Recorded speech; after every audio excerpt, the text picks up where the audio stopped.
야담 누룽지 채널을 찾아주셔서 감사드립니다. 댁내 건강과 행복이 가득하시길 바라며 오늘도 재미있는 야담으로 시작하겠습니다.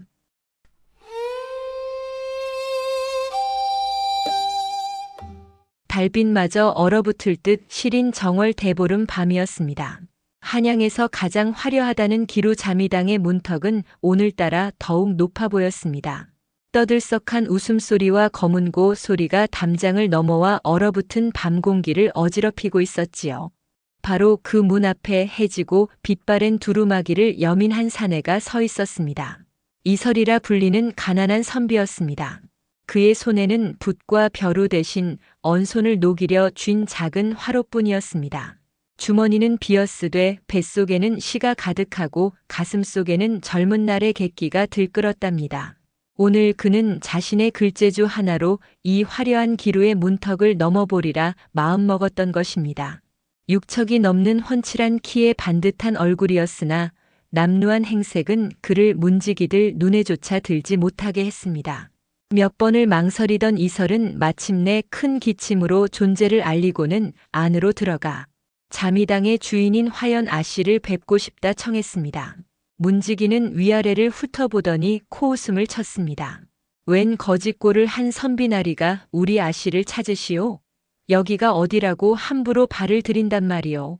당장 썩 물러가지 않으면 몽둥이 찜질을 면치 못할 것이오. 보시다시피 행색은 남루하나 일자무식의 상놈은 아니오. 아씨께 드릴 귀한 선물이 있어 이리 찾아왔으니 부디 길을 터주시오. 이설이 품에서 지필묵을 꺼내 보이자 문지기는 더욱 기가 막히다는 듯 혀를 찼습니다. 그 소란에 누군가 비단신을 끌며 나왔습니다. 자미당의 행수기생이었습니다. 그녀는 이설의 몰골과 손에 들린 것을 번갈아 보더니 조롱 섞인 목소리로 말했습니다. 선물이라니 그게 무엇이오? 혹여 우리 화연 아씨께 바칠 시라도 한 수 지어 오셨는가? 그러하오. 내 비록 가진 것은 없으나 붓끝에 담은 마음이야말로 천금보다 귀하다 믿는 사람이요. 부디 아씨께 이 뜻을 전해주시오. 이설의 당당한 태도에 주변에 모여든 이들이 웅성거리기 시작했습니다. 행수기생은 잠시 고민하는 듯 하더니 이내 재미있는 구경거리라도 생긴 양입꼬리를 올렸습니다. 그녀는 안으로 들어가 무언가 속삭였고 잠시 후 누각위 창이 열리며 숨막힐 듯 아름다운 여인이 모습을 드러냈습니다. 장안 제1의 기생 화연이었습니다. 그녀는 12폭 치마를 겹쳐 입고 머리에는 값비싼 떨잠을 꽂아 그 모습이 마치 달에서 내려온 선녀 같았답니다. 그녀는 싸늘한 눈빛으로 아래를 굽어보며 나직이 물었습니다. 내가 그 시를 바치겠다는 선비더냐? 그 목소리는 얼음처럼 차가웠으나 또한 옥굿을 구르는 듯 맑았습니다. 이설은 자신도 모르게 마른 침을 삼키며 고개를 끄덕였습니다. 그러하옵니다, 아씨. 부디 제 시를 받아주십시오. 좋다. 허나 내게 시를 바치려던 자가 어디 한둘이었겠느냐. 내 시가 내 마음을 움직일 수 있을지 어디 한번 보겠다. 뜰 한가운데서 읊어보거라. 여기 모인 모두가 들을 수 있도록. 화연의 말은 명령이었습니다. 구경꾼들은 흥미진진한 눈으로 이설을 바라보았습니다. 그는 모욕감을 느꼈지만 물러설 수는 없었습니다. 그는 뜰 한가운데로 나아가 종이를 펼치고는 낭낭한 목소리로 시를 읊기 시작했습니다. 시의 내용은 이러했습니다. 차가운 겨울밤 얼어붙은 매화가지 끝에 홀로 맺힌 꽃봉오리의 외로움과 그럼에도 봄을 기다리는 굳은 절개를 노래한 시였지요. 그 목소리가 어찌나 맑고 애달팠는지 잠시나마 소란스럽던 기루 안이 조용해졌습니다. 시가 끝나자 잠시 정적이 흘렀습니다. 이설은 희망을 품고 화연을 올려다보았습니다. 그녀의 아름다운 얼굴에는 아무런 표정도 떠오르지 않았습니다. 그녀는 잠시 말이 없더니 이내 싸늘하게 웃으며 입을 열었습니다. 가엾구나. 한마디였습니다. 그 말에 이설의 심장이 쿵 하고 내려앉았습니다. 그녀는 곁에 있던 몸종에게 무언가 이르더니 몸종이 작은 화로를 들고 뜰로 내려왔습니다. 그녀는 이설의 손에서 시가 적힌 종이를 빼앗아 들고는 그 자리에서 화로에 넣어 불태워버렸습니다. 아! 종이가 타들어가며 검은 재가 되어 흩날리는 모습은 마치 이설의 자존심이 타들어가는 것만 같았습니다. 보아라, 선비. 화연이 차갑게 말했습니다. 내가 그토록 귀히 여긴다는 시라는 것이 고작 저것뿐이다. 한 줌의 재로 변해 허공에 흩어지는 하찮은 것. 저 종이 나부랭이로 얼어붙은 몸을 녹일 수 있겠느냐? 굶주린 배를 채울 수 있겠느냐? 내 너에게 가르침을 하나 주마. 이 세상은 시 따위로 살아가는 곳이 아니란다. 글 나부랭이로 속을 채울 순 없지. 그깟 종이 몇 장이 내가 입은 이 비단 한 필값을 당해낼 수 있겠느냐? 내가 읊은 시가 아무리 절절한들 내 발치에 놓인 이 술 한 병값보다 못하단 말이다. 모욕적인 말이 비수처럼 날아와 이설의 가슴에 박혔습니다. 주변에서는 낄낄거리는 웃음소리가 터져 나왔습니다. 화연은 그를 경멸하듯 내려다보며 말을 이었습니다. 다시는 그가 짜는 글 나부랭이로 내 눈을 더럽히려 들지 마라. 어서 저 가엾은 선비를 내쫓거라. 저런 자가 우리 자미당에 물을 흐리는 것을 내 더는 볼 수가 없구나. 그 말이 떨어지기 무섭게 문지기들이 달려들어 이설의 팔을 거칠게 잡아 끌었습니다. 그는 아무런 저항도 하지 못했습니다. 아니, 할 수가 없었습니다. 타버린 시의 재가 눈처럼 흩날리는 뜰을 뒤로 하고 그는 짐짝처럼 질질 끌려 나왔습니다. 굳게 닫히는 문 너머로 화연의 차가운 웃음소리가 희미하게 들려오는 듯 했습니다. 거리로 내팽개쳐진 이설은 한동안 얼어붙은 땅바닥에 주저앉아 있었습니다. 추위보다 더한 치욕이 온몸을 애는 듯 했습니다. 그는 타버린 재가 흩날리던 허공을 바라보며 핏발 선 눈으로 나직이 중얼거렸습니다. 반드시 오늘을 후회하게 만들어주마. 그것은 맹세였습니다. 꺾인 자존심과 타오르는 분노가 뒤섞인 한 사내의 서러운 다짐이었답니다. 그날 밤 장안의 밤하늘에는 유난히 별이 많았지만 이설의 눈에는 단 하나의 별도 보이지 않았습니다. 그의 세상은 온통 칠흑 같은 어둠뿐이었으니까요.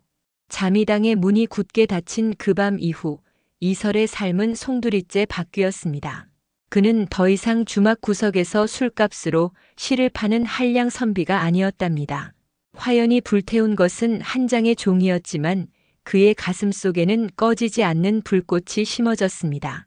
치욕은 쓰라린 독이 되었으나 동시에 정신을 번쩍 뜨이게 하는 약이 되기도 했지요. 그는 그날 밤으로 붓을 꺾는 대신 이전보다 더욱 맹렬하게 붓을 들었습니다. 다만 그 붓끝이 향하는 곳이 달라졌을 뿐입니다. 풍류를 읊던 붓은 이제 세상을 논하고 이치를 파고드는 날카로운 칼이 되었습니다. 허허, 이 사람아. 자네 요새 귀신이라도 신겐가? 밥 먹는 시간도 아까워하며 책만 파고드니 그러다 골병 들겠네. 함께 공부하던 동료 선비가 걱정스레 말을 건넸지만 이설은 책장에서 눈을 떼지 않은 채 건조하게 대꾸했습니다. 골병은 몸이 편할 때 드는 것이지. 나는 아직 쉴 때가 아니네. 대체 무슨 일이 있었기에 일이 달라졌는가? 혹시 자미당의 화연이라는 기생 때문인가? 그날 밤 자네가 큰 망신을 당했다는 소문이 파다하네만. 그 말에 이설의 붓끝이 순간 멈칫했습니다. 그는 천천히 고개를 들어 동료를 바라보았습니다. 그의 눈빛은 이전에 허허롭던 그것이 아니었습니다. 차갑고 깊은 심연이 담겨 있었지요. 망신이라 그래. 나는 망신을 당했네. 하지만 그 덕에 내가 가야 할 길을 보았지. 그러니 자네는 더 이상 그 일에 대해 묻지 말게. 나는 그저 내 길을 갈 뿐이니. 그의 목소리에는 어떤 흔들림도 없었습니다. 동료는 더 이상 말을 잇지 못하고 혀를 내둘렀습니다.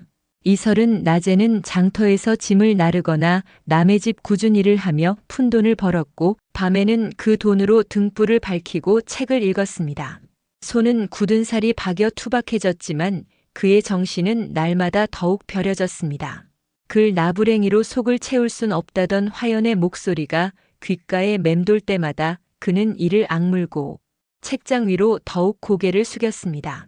언젠가 글의 힘이 세상을 어떻게 바꾸는지 한낱 종이 나부랭이가 비단 수백 필보다 무거울 수 있음을 증명해 보이리라 다짐하면서 말입니다. 아, 그 다짐은 얼마나 쓰리고도 단단했던가요? 한편 그 시각 자미당의 화연은 여전히 세상의 정점에 서 있는 듯 했습니다. 그녀의 미모는 날마다 더욱 빛을 발했고 그녀의 발치에는 수많은 사내들이 금은 보화를 쌓아놓고 환심을 사려 애썼습니다. 그녀는 이설과의 일을 까맣게 잊은 듯 보였습니다. 그저 수많은 하찮은 구애자 중 하나를 가엾게 여겨 쫓아낸 일 정도로만 기억하고 있었지요. 하지만 기이하게도 그날 이후 그녀의 웃음 속에는 미세한 그늘이 드리워지기 시작했습니다. 아씨, 요 며칠 안색이 좋지 않으십니다. 혹 심려되는 일이라도 있으신지요? 늘 곁을 지키는 몸종이 조심스럽게 물었습니다. 화연은 비단 금침 위에 비스듬히 누워 손톱 끝을 매만지다가 무심하게 대답했습니다. 쓸데없는 소리. 내가 무슨 심려가 있겠느냐. 그저 밤바람이 차서 그런 게지. 하오나 아씨, 어젯밤에도 잠을 이루지 못하고 뒤척이시는 소리를 들었습니다. 혹 그날 내쫓았던 그 선비 때문이십니까? 몸종의 말에 화연의 손길이 멈칫했습니다. 그녀는 날카로운 눈으로 몸종을 쏘아보았습니다. 내가 지금 누구 앞에서 그따위 불경한 소리를 입에 올리는 것이냐. 그깟 미치광이 선비 하나 때문에 내가 잠을 설치기라도 한단 말이냐? 아니옵니다, 아씨. 소인이 죽을 죄를 지었습니다. 용서하여 주십시오. 몸종은 겁에 질려 바닥에 납작 엎드렸습니다. 화연은 차갑게 콧방귀를 뀌었지만 그녀의 마음속에는 설명할 수 없는 파문이 일고 있었습니다. 정말 그 선비 때문일까? 그녀는 스스로에게 물었습니다. 시를 불태우고 모욕을 주었을 때 그의 눈빛을 잊을 수가 없었습니다. 분노와 절망, 그리고 그보다 더 깊은 무언가가 담겨 있던 그 눈빛, 그리고 그가 읊었던 시 한 구절. 얼어붙은 가지 끝에 홀로 붉으니 이는 피눈물인가, 봄을 여는 불씨인가. 그 구절이 자꾸만 귓가에 맴돌아 그녀를 괴롭혔습니다. 그녀는 자신이 가진 모든 것, 이 화려한 비단과 값비싼 폐물, 그리고 남자들의 흠모가 한순간에 사라질 수 있는 신기루와 같다는 것을 어렴풋이 느끼고 있었습니다. 그녀를 지켜주던 권세가의 힘이 영원하지 않으리라는 것을, 그녀의 아름다움 또한 세월 앞에 시들 수밖에 없다는 것을 말입니다. 그녀가 딛고 선 세상은 단단한 대지가 아니라 언제 꺼질지 모르는 살얼음판과도 같았습니다. 그 불안감이 그녀를 갉아먹고 있었지만 그녀는 애써 그것을 외면하며 더욱 오만하고 화려한 가면 뒤로 자신을 숨겼습니다. 그 가면 뒤에 숨겨진 것은 가녀린 두려움이었으니 세상 천지 그 누가 알았을까요? 그렇게 이설은 바닥에서부터 단단해지고 있었고 화연은 가장 높은 곳에서부터 조금씩 균열이 가고 있었답니다. 서로 다른 길을 걷는 듯 보였지만 운명의 실은 이미 두 사람을 단단히 올가매고 있었던 것이지요. 세상사 흥망성쇠가 아침 저녁으로 뒤바뀐다 하였던가요? 화연을 떠받들던 하늘이 무너지는 것은 그야말로 순식간이었습니다. 그녀의 가장 큰 뒷배였던 병조판서, 민대감이 오랜 정적들의 탄핵으로 영모죄에 휘말려 삭탈관직 당하고 유배를 떠나게 된 것입니다. 그 소식은 가을날 찬 서리처럼 하룻밤 사이에 장안을 휩쓸었습니다. 태산 같던 권세가 무너지자 그 그늘 아래서 호의호식하던 이들은 썰물처럼 빠져나갔습니다. 어제의 동지가 오늘의 적이 되고 어제의 아첨꾼이 오늘의 고발자가 되는 것이 세상의 이치였지요. 자미당의 문턱 역시 하루가 다르게 낮아졌습니다. 한때는 문전성시를 이루던 곳이 이제는 찬바람만 횡하니 드나드는 신세가 되고 말았답니다. 아씨, 큰일 났습니다. 관아에서 사람들이 들이닥쳐 자미당의 모든 재산을 차압하고 있습니다. 몸종의 다급한 외침에 화연은 창백한 얼굴로 뜰을 내다보았습니다. 과연 붉은 옷을 입은 관졸들이 들이닥쳐 값비싼 기물마다 붉은 딱지를 붙이고 있었습니다. 어제까지 그녀에게 머리를 조아리던 이들이 이제는 경멸과 조롱의 눈빛으로 그녀를 훑어보았습니다. 그녀는 필사적으로 외쳤습니다. 이게 무슨 짓들이냐? 내 비록 민대감의 총애를 받았으나 죄를 지은 것은 그분이지. 내가 아니거늘 어찌하여 내 재산을 함부로 손대는 것이냐? 하지만 아무도 그녀의 말을 들어주지 않았습니다. 한 관리가 차갑게 쏘아붙였습니다. 시끄럽다. 내가 그동안 긁어모은 재물이 다 어디서 나온 것이겠느냐? 모두 민대감이 백성의 고혈을 짜내어 안겨준 것이 아니더냐. 너 또한 그 죄에서 자유로울 수 없을 것이다. 결국 화연은 입고 있던 비단옷과 머리에 꽂았던 떨잠 하나만을 간신히 챙긴 채 자미당에서 맨몸으로 쫓겨나고 말았습니다. 한순간에 모든 것을 잃은 그녀는 망연자실하게 길거리에 나앉았습니다. 어제까지 자신을 여왕처럼 떠받들던 세상이 오늘은 싸늘한 등만 보이고 있었습니다. 그녀가 이설에게 퍼부었던 그깟 종이 몇 장이 비단 한 필값을 당해낼 수 있겠느냐던 조롱이 이제는 부메랑이 되어 그녀 자신의 심장을 꿰뚫는 듯 했습니다. 아, 오만함의 대가는 이토록 참혹하고 시렸던가요? 한편 이설의 삶에는 서광이 비치기 시작했습니다. 그가 밤낮으로 학문에 매진한 지 3년이 되던 해, 나라에서는 특별히 재능 있는 인재를 발굴하기 위한 별시가 열렸습니다. 그는 그동안 갈고 닦은 실력을 유감없이 발휘하여 수많은 쟁쟁한 선비들을 제치고 당당히 장원급제의 영예를 안았습니다. 남루한 행색의 가난한 선비가 장원급제했다는 소식은 장안의 또 다른 이야깃거리가 되었지요. 임금은 그의 글에서 강직함과 백성을 위하는 마음을 읽고는 그에게 특별한 임무를 내렸습니다. 바로 암행어사가 되어 부패한 관리들을 척결하고 억울한 백성들의 사정을 살피라는 것이었습니다. 어사, 그대의 글에는 힘이 있소. 그 힘으로 부디 멍들고 병든 이 나라의 환부를 도려내 주시오. 임금의 말에 이설은 깊이 머리를 조아렸습니다. 그는 어사화를 머리에 꽂고 마패를 품에 안은 채 초라한 행색으로 다시 길을 나섰습니다. 그의 첫 목적지는 바로 부패와 수탈이 심하기로 악명 높은 한 고을이었습니다. 그는 허름한 주막에 몸을 의탁하고 민심을 살피기 시작했습니다. 그런데 그 주막 구석에서 허드렛 일을 하는 한 여인이 그의 눈길을 끌었습니다. 거친 무명옷에 얼굴은 때와 시름으로 절어 있었지만 굶주린 아이에게 자신의 멀건 죽을 덜어주는 모습에서 어딘지 모를 기품이 느껴졌습니다. 저 여인은 뉘시오? 이설이 주모에게 넌지시 묻자 주모는 혀를 차며 말했습니다. 쯧쯧 저런. 말도 마시오. 한때는 장안에서 제일 잘 나가던 기생이었다는데 믿던 권세가가 망하면서 하루아침에 알거지가 되어 일이 흘러들어왔지 뭐요. 얼굴 반반한 값으로 겨우 주막 허드렛 일이나 얻어하는 신세지. 쯧, 인생 참 모를 일이야. 기생이라니 혹 이름이 화연이라 하오. 어머 선비님, 그걸 어찌 아시오? 맞소 화연이라 합디다. 어찌나 도도하고 콧대가 높던지 지금도 저 꼴로 밥 빌어먹으면서도 웬만한 사내들은 거들떠도 안 본다오. 이설은 순간 숨을 멈추었습니다. 화연. 그 이름은 3년이라는 세월 동안 단 한순간도 그의 뇌리에서 떠나지 않았던 이름이었습니다. 복수의 대상이자 자신을 일으켜 세운 원동력. 그는 천천히 고개를 돌려 그녀를 다시 바라보았습니다. 그녀는 묵묵히 그릇을 닦고 있었습니다. 고된 노동의 손마디는 굵어졌고 한때 세상을 호령하던 눈빛은 이제 그저 텅 비어 있었습니다. 그 모습을 보는 순간 이설의 마음속에서 뜨거운 무언가가 치밀어 올랐습니다. 통쾌함일까요? 아니었습니다. 그것은 차라리 깊은 연민에 가까운 감정이었습니다. 그는 복수를 위해 달려왔다고 생각했지만 막상 무너진 그녀를 마주하자 마음이 복잡해졌습니다. 이것이 과연 자신이 바라던 결과였을까요? 아니, 그는 그녀의 불행을 바란 것이 아니라 자신의 옳음을 증명하고 싶었을 뿐이라는 것을 깨달았습니다. 두 사람은 지척에 있었지만 서로를 알아보지 못했습니다. 그러나 운명은 이렇듯 잔인하고도 기묘한 방식으로 그들을 다시 만나게 했던 것입니다. 이설이 주막에 머문 지 사나흘이 지났습니다. 그는 낮에는 저작거리를 떠돌며 민심을 살피고 밤에는 주막 한 구석에 앉아 묵묵히 화연을 지켜보았습니다.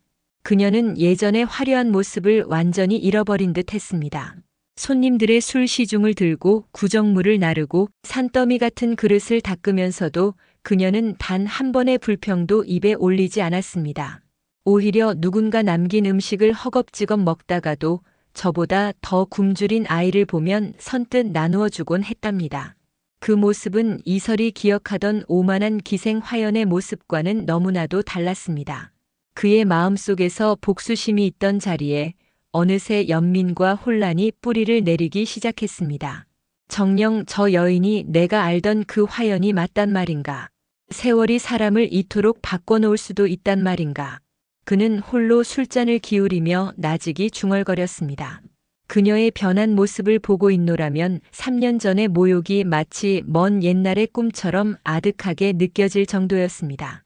그러던 어느 날 밤 주막 안이 발칵 뒤집히는 사건이 일어났습니다.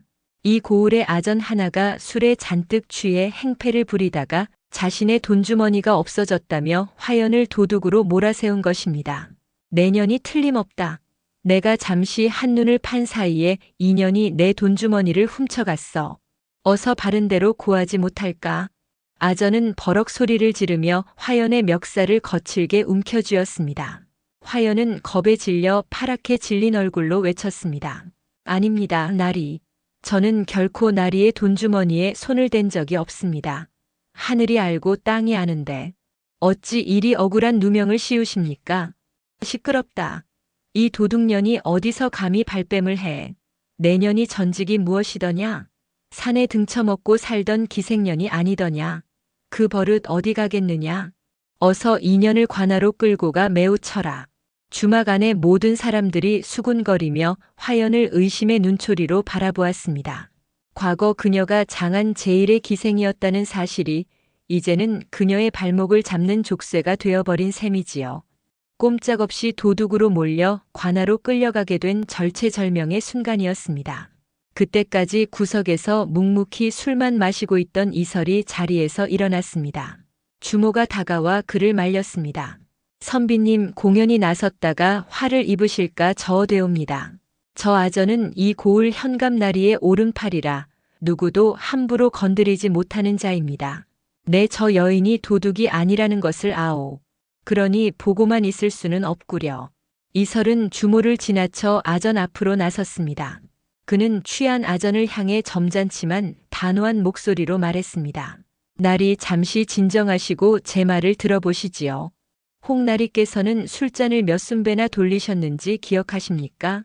아전은 갑자기 나타난 이설을 아래 위로 훑어보더니 불쾌하다는 듯이 쏘아붙였습니다. 내 놈은 또 뭐냐? 어디서 굴러먹던 뼈다귀인지는 모르겠다만 지금 당장 꺼지지 않으면 내 놈도 함께 엮어 넣을 것이다. 저는 그저 이치에 맞지 않는 일을 바로잡고 싶을 뿐입니다. 나리, 아까 나리께서 저 구석 자리에서 잠시 졸고 계시는 것을 제가 보았습니다. 혹 그때 돈주머니를 흘리신 것은 아니신지요? 이설은 손가락으로 아전이 앉았던 자리를 가리켰습니다. 사람들의 시선이 일제히 그곳으로 향했고 과연 자리 밑에 먼지를 뒤집어 쓴 채 떨어져 있는 돈주머니가 보였습니다. 아, 그야말로 망신살이 뻗친 격이지요. 아전은 얼굴이 벌겋게 달아올라 헛기침을 하며 돈주머니를 주워들었습니다. 그리고는 아무 일도 없었다는 듯 오히려 화연에게 역정을 냈습니다. 에이, 재수 없는 년. 내년 때문에 괜한 소란만 피웠구나. 아전은 분풀이라도 하듯 화연을 한 번 더 밀치고는 꽁무니를 빼며 주막을 나서 버렸습니다. 억울한 누명을 벗은 화연은 그 자리에 주저앉아 가만히 떨고만 있었습니다. 이설은 그녀에게 다가가 손을 내밀었습니다. 괜찮으시오, 여인. 화연은 천천히 고개를 들었습니다. 그녀의 텅 빈 눈동자에 처음으로 낯선 사내의 모습이 담겼습니다. 자신을 도와준 남루한 행색의 선비. 그녀는 자신도 모르게 그의 손을 잡고 일어섰습니다. 따뜻한 온기가 손바닥을 통해 전해져 왔습니다. 그녀는 떨리는 목소리로 물었습니다. 어찌 저를 도와주셨습니까? 저는 나리께 아무것도 해드릴 수 있는 것이 없는 몸입니다. 이설은 그녀의 눈을 똑바로 바라보며 나직이 대답했습니다. 나는 그저 눈앞에서 억울한 일을 당하는 사람을 보고 지나치지 못했을 뿐이요. 그리고 한 가지 묻고 싶은 것이 있소. 말씀하십시오. 만약에 말이요. 아주 오래전 어떤 이가 지독한 오만함으로 다른 이의 마음을 불태워 죄로 만들어버린 일이 있다면 그는 용서받을 수 있겠소? 세월이 흘러 자신의 잘못을 진심으로 뉘우친다 한들 그 죄가 씻길 수 있을까요? 이설의 갑작스러운 질문에 화연의 얼굴이 하얗게 굳었습니다. 그것은 바로 자신의 이야기였기 때문입니다. 그녀는 눈앞의 선비가 누구인지 전혀 알지 못했지만 그의 질문은 비수가 되어 그녀의 심장을 정확히 꿰뚫었습니다. 그녀는 차마 고개를 들지 못하고 떨리는 목소리로 겨우 대답했습니다. 아니요. 그 죄는 결코 씻길 수 없을 것입니다. 평생을 참회하며 살아도 모자랄 것입니다. 그 대답을 듣는 순간 이설은 자신의 마음속에서 복수심이 눈 녹듯 사라지는 것을 느꼈습니다. 그녀는 변했습니다. 오만했던 과거의 자신을 진심으로 벌하고 있었던 것입니다. 그는 더 이상 그녀에게 복수할 필요가 없음을 깨달았습니다. 아니, 이제는 그녀를 지켜주고 싶다는 새로운 마음이 싹트기 시작했답니다. 찬소리가 내리기 시작하는 늦가을이었습니다. 연일 계속되는 고된 노동에 한여름 땡볕 아래서도 꿋꿋하던 화연이 그만 몸져 눕고 말았습니다. 지난밤 억울한 누명을 쓰고 마음고생까지 한 탓인지 그녀는 열에 들떠 헛소리를 하며 끙끙 앓았습니다. 주모는 혀를 차면서도 탕약 한 첩 지어줄 생각을 하지 않았습니다. 어차피 돈 나올 구멍 없는 신세, 약값만 날릴 것이 뻔하다 여겼기 때문이지요. 저러다 죽는 거 아니야? 쯧쯧, 명줄도 참 기구하지. 주막 사람들은 그저 멀찍이서 수군거릴 뿐 누구 하나 그녀에게 따뜻한 물 한 그릇 건네는 이가 없었습니다. 바로 그때 이설이 밖에서 약재를 한 아름 사들고 들어왔습니다. 그는 주모에게 돈을 쥐어주며 넌지시 말했습니다. 여기 이 약재로 탕약 한 첩만 다려주시게. 내 누이가 몹시 아파서 그러오. 주모는 돈을 보고 얼굴에 화색이 돌아 냉큼 약을 다렸습니다. 이설은 그 약을 들고 화연이 누워있는 골방으로 들어갔습니다. 좁고 퀴퀴한 방 안 화연은 얇은 이불 한 장을 덮은 채 얕은 숨을 몰아쉬고 있었습니다. 이설은 그녀의 곁에 조용히 앉아 물수건으로 뜨거운 이마를 닦아주었습니다. 그리고는 숟가락으로 약을 조금씩 떠서 그녀의 마른 입술에 흘려 넣어주었지요. 누구세요? 얼마나 지났을까요? 화연이 희미하게 눈을 떴습니다. 그녀의 흐릿한 시야에 한 사내의 얼굴이 들어왔습니다. 며칠 전 자신을 도둑 누명에서 구해주었던 그 선비였습니다. 나 나리를 뵌 적이 있습니다. 어찌하여 또 저를? 쉬시오. 아직 열이 많으니 말을 많이 하면 해롭소. 그저 약이나 드시오. 이설은 무심한 척하며 다시 약을 떠먹였습니다. 쌉쌀한 약 기운이 온몸에 퍼지자 화연은 조금 정신이 드는 듯 했습니다. 그녀는 낯선 사내의 간호를 받는 것이 어색하고 미안하여 몸을 일으키려 애썼습니다. 이러지 마십시오. 저는 날있게 이런 보살핌을 받을 만한 사람이 못 됩니다. 약값은 제가 나중에 일을 해서라도 꼭 갚겠습니다. 그녀의 말에 이설은 숟가락을 내려놓고 그녀를 지그시 바라보았습니다. 그의 눈빛은 어쩐지 슬퍼 보였습니다. 갚지 않아도 괜찮소. 나는 그저 또 한 가지 묻고 싶은 것이 있어 왔을 뿐이요. 말씀하십시오. 만약에 말이요. 어떤 이가 한때 세상 모든 것을 가졌다고 믿었으나 하루아침에 모든 것을 잃고 가장 비천한 곳으로 떨어졌다면 그는 과연 이전에 오만했던 자신을 진심으로 반성하고 있을까요? 아니면 그저 자신의 불행한 처지를 한탄하고만 있을까요? 이설의 두 번째 질문은 화연의 마음 가장 깊은 곳을 건드렸습니다. 그녀는 지난날 자신이 얼마나 오만했는지, 얼마나 많은 이들에게 상처를 주었는지 떠올렸습니다. 모든 것을 잃고 나서야 비로소 보이기 시작한 것들이었습니다. 그녀의 눈에서 뜨거운 눈물이 뺨을 타고 흘러내렸습니다. 그 사람은 매일 밤 후회하고 있을 것입니다. 자신의 어리석었던 말과 행동을 뼈에 새기며 반성하고 있을 것입니다.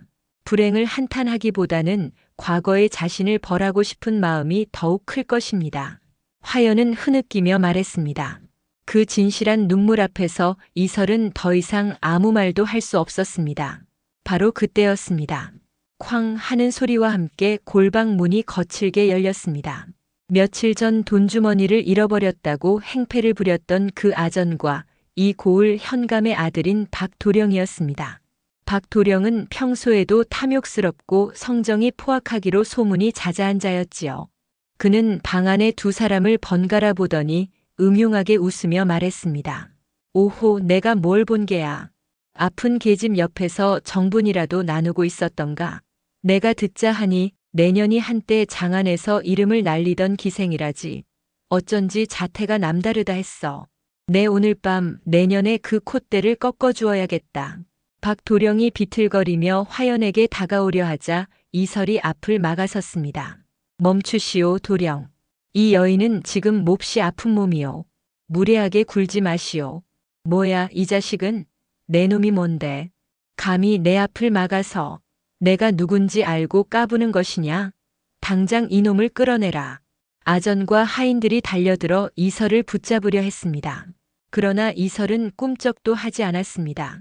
그는 품에서 무언가를 꺼내 박도령의 눈앞에 번쩍 내보였습니다. 그것은 바로 임금의 명이 새겨진 마패였습니다. 어두운 골방 안에서 마패가 뿜어내는 서슬퍼런 기운에 박도령과 아전은 그 자리에 얼어붙고 말았습니다. 내 놈은 대체. 나는 임금의 명을 받들어 민정을 살피는 암행어사다. 너희들이 그동안 백성의 고혈을 짜내고 사리사욕을 채운 죄를 내가 모를 줄 알았더냐. 당장 이들을 모두 포박하라. 이설의 외침에 밖에서 대기하고 있던 어사출들을 외치는 소리와 함께 역졸들이 들이닥쳤습니다. 순식간에 주막은 아수라장이 되었고 박도령과 아전은 혼비백산하여 끌려나갔습니다. 화연은 눈앞에서 벌어진 믿을 수 없는 광경에 입을 다물지 못했습니다. 자신을 2번이나 구해준 남루한 선비가 바로 암행어사였다니. 그녀는 꿈을 꾸고 있는 것만 같았습니다. 이설은 소란이 정리된 후 여전히 넋을 잃고 있는 화연에게 다가와 이불을 고쳐 덮어주며 나직이 말했습니다. 이제 아무 걱정 말고 푹 쉬시오. 다시는 그 누구도 당신을 함부로 대하지 못할 것이오. 그의 목소리는 한없이 다정했습니다.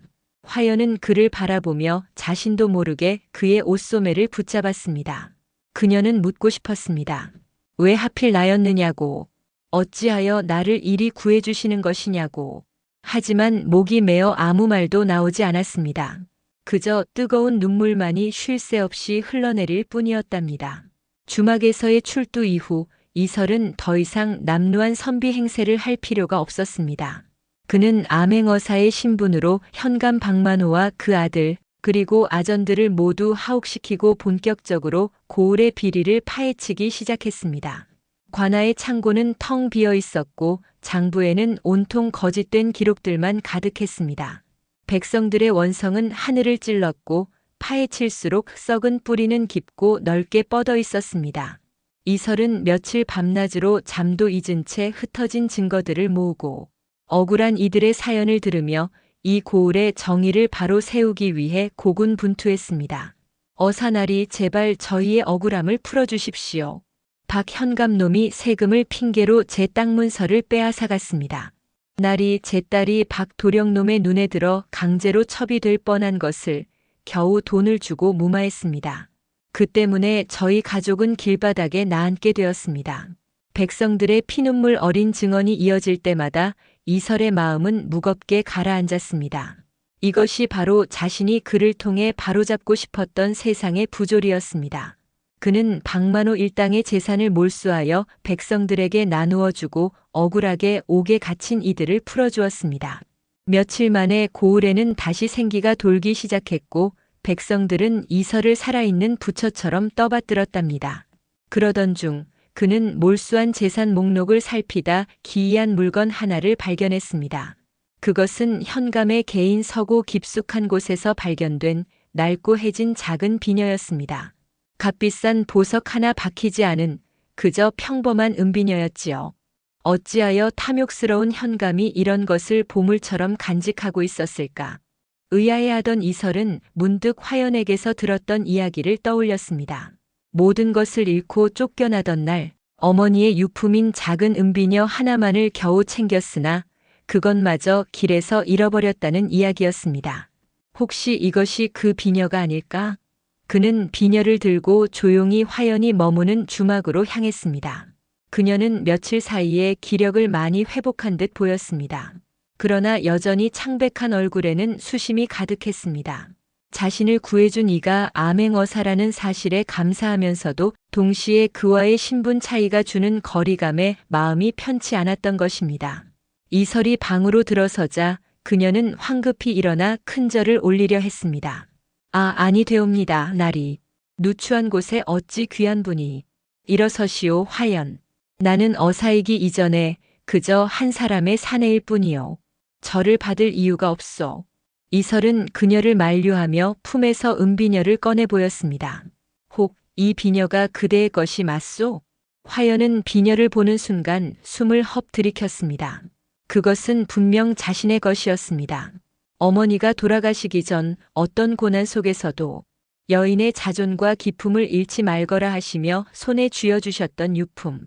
그녀는 떨리는 손으로 비녀를 받아들고는 이내 참았던 눈물을 터뜨리고 말았습니다. 이것을 어찌 현감의 집을 수색하다 발견했소. 아마 그대가 떨어뜨린 것을 우연히 주워 간직하고 있었던 모양이요. 그대의 아름다움을 탐내던 자의 뒤틀린 욕심이었겠지. 이설은 그녀가 진정될 때까지 말없이 기다려 주었습니다. 한참을 울던 화연은 눈물을 닦고 그를 올려다보았습니다. 그녀의 눈에는 더 이상 두려움이나 불안이 없었습니다. 오직 깊은 감사와 함께 차마 말로 다 할 수 없는 질문이 담겨 있었습니다. 날이 저를 이리 보살펴 주시는 연유가 무엇입니다. 처음 누명을 벗겨주셨을 때, 그리고 병든 저를 구해주셨을 때도 저는 나리의 깊은 뜻을 헤아릴 수가 없었습니다. 이제는 말씀해 주실 수 있겠습니까? 드디어 올 것이 왔다고 생각하며 이설은 깊은 숨을 내쉬었습니다. 그는 품에서 또 하나 낡고 빛바랜 종이 한 장을 꺼냈습니다. 3년 전 그날 밤 화연이 불태웠던 시의 필사본이었습니다. 그는 그것을 화연의 손에 조심스럽게 쥐어주었습니다. 나는 그대에게 세 번째 질문을 하러 왔소. 이 시를 기억하시오? 화연은 종이를 펼쳐들었습니다. 얼어붙은 가지 끝에 홀로 붉으니 이는 피눈물인가, 봄을 여는 불씨인가. 익숙한 시구에 그녀의 온몸이 굳었습니다. 설마 했던 예감이 현실이 되는 순간이었습니다. 그녀는 떨리는 눈으로 이설을 올려다보았습니다. 그럼 나리께서는 3년 전 잠이당에서 그렇소. 내가 바로 그날 그대에게 시를 불태우는 모욕을 당했던 그 가난한 선비 이설이요. 세상에 이런 기막힌 인연이 또 있을까요? 화연은 그 자리에 얼어붙은 듯 아무 말도 하지 못했습니다. 이설은 담담한 목소리로 말을 이었습니다. 나는 그날의 치욕을 복수하기 위해 달려왔다고 생각했어. 그러나 무너진 그대를 보았을 때, 억울한 누명을 쓰는 그대를 보았을 때, 병들어 신음하는 그대를 보았을 때 내 마음속의 복수심은 이미 사라지고 없었소. 대신 그대를 지키고 싶다는 마음이 자라났지. 나는 그대에게 복수하러 온 것이 아니라 용서하러 온 것이었소. 그는 화연의 손 위로 자신의 손을 포겠습니다. 당신의 그 모진 말이 나를 일으켜 세웠소.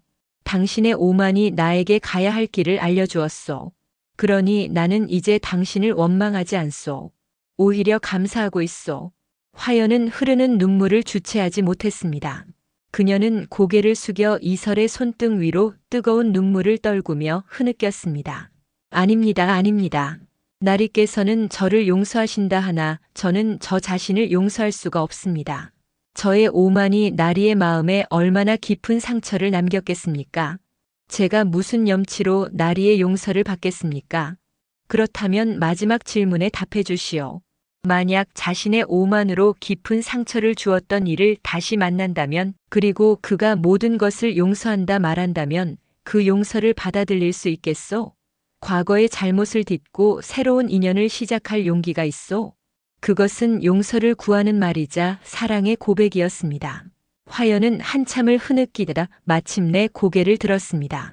그리고는 이설의 눈을 똑바로 바라보며 떨리지만 단호한 목소리로 대답했습니다. 네, 나리, 그 용서를 받겠습니다. 그 순간 두 사람 사이를 가로막고 있던 3년의 세월과 오해의 벽이 모두 허물어졌습니다. 밖에서는 어둠이 내리고 있었지만 두 사람의 마음속에는 비로소 따스한 새벽이 밝아오고 있었답니다. 그날 이후 고을의 겨울은 유난히 짧게 느껴졌습니다. 이설은 암행어사로서의 임무를 완수하고 한양으로 돌아갈 채비를 서둘렀습니다. 부패한 현감 일파는 모두 법의 심판을 받게 되었고 억울하게 땅을 빼앗겼던 백성들은 다시 웃음을 되찾았습니다. 그가 떠나는 날 고을 사람들은 길가에 나와 눈물로 그를 배웅하며 만수무강을 빌었답니다. 이설은 그 모든 환대를 뒤로하고 오직 한 사람에게로 향했습니다. 바로 화연이 머무는 주막이었지요. 날이 이제 떠나시는 겁니까? 어느새 건강을 되찾아 앳된 얼굴빛을 되찾은 화연이 애써 담담한 척 물었습니다. 그 목소리 끝이 가늘게 떨리고 있었습니다. 이설은 그녀의 손을 잡고 조용히 고개를 저었습니다. 아니, 그대를 데리러 왔소. 나와 함께 한양으로 갑시다. 제가 어찌 나리를 따라 나설 수 있겠습니까? 저는 여전히 관아의 이름이 오른 기생의 신분인 것을요. 나리의 앞길에 제가 누가 될 수는 없습니다. 화연은 고개를 숙였습니다. 천민인 기생의 신분이 어렵게 장원급제하여 앞길이 창창한 사대부의 발목을 잡을 수는 없는 노릇이었습니다. 그녀의 마음을 읽은 이설은 미소를 지으며 말했습니다. 내가 이미 손을 써두었소. 그대는 이제 더 이상 기적에 오른 기생이 아니오. 이번 일에 공을 세운 것을 인정받아 임금께서 특별히 면천을 허락해 주셨소. 이제 그대는 자유의 몸이오. 아! 그 말을 듣는 순간 화연의 눈에 다시금 뜨거운 눈물이 차올랐습니다. 평생을 얽맬 것이라 생각했던 굴레에서 벗어났다는 기쁨, 그리고 자신을 위해 이 모든 것을 행해준 사내에 대한 고마움이 뒤섞인 눈물이었습니다. 그녀는 더 이상 사양하지 않았습니다. 나리, 이제 나리라고 부르지 마시오. 그저 내 이름을 불러주시오. 나는 이설이요. 그대의 사내 이설. 두 사람은 작은 보따리 하나씩을 챙겨 함께 한양으로 향했습니다. 봄이 오는 길목, 얼었던 땅이 녹고 파릇한 새싹이 돋아나고 있었습니다. 그들은 화려한 혼례식도 시끌벅적한 잔치도 열지 않았습니다. 대신 작은 초가집을 얻어 단출하게 살림을 꾸렸습니다. 그리고 어느 살구꽃이 눈처럼 흩날리는 밤, 두 사람은 마당의 오래된 매화나무 아래에서 둘만의 언약식을 올렸습니다. 나는 그대에게 줄 것이 아무것도 없소. 이 낡은 시집 한 권이 내가 가진 전부요. 이설은 자신이 밤새 필사한 시집 한 권을 그녀에게 내밀었습니다. 그 안에는 3년 전 그녀가 불태웠던 시부터 그녀를 그리며 썼던 수많은 시들이 빼곡하게 담겨 있었습니다. 아닙니다.